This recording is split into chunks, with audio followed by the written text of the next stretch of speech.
A meno di un mese dalla sua visita precedente, Roberto Maroni è tornato a Venezia per siglare il protocollo sulla sicurezza fra il suo Ministero e la Regione Veneto. 4 i punti fondamentali del piano: la formazione del personale, l'individuazione dei luoghi dove realizzare nuove caserme delle forze dell'ordine, lo scambio di informazioni fra forze di polizia grazie alle banche dati e la creazione del numero unico per le emergenze con l'accompagnamento delle sale operative. Sono progetti molto importanti che vogliamo realizzare nel Veneto per vedere come strutturarli e poi portarli in tutte le altre regioni. Quindi è una sperimentazione di metodo, un'innovazione di metodo che si realizza in 4 concreti progetti. L'obiettivo è usare il Veneto come cavia per questo progetto sulla sicurezza che verrà poi esportato nelle altre regioni, ma c'è un aspetto forse ancora più importante.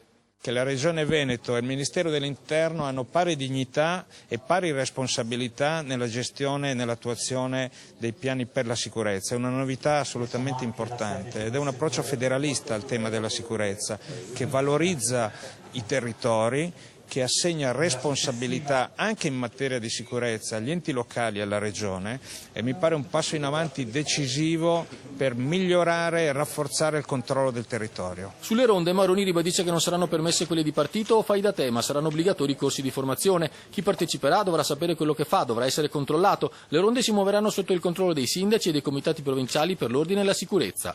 È un requisito importante che pone fine alla situazione attuale esistente, che è quella appunto della ronda fai da te. Noi vogliamo regolamentarla perché chi partecipa deve sapere quello che fa, deve essere controllato, coordinato. Sullo stesso piano l'assessore regionale alla sicurezza del Veneto.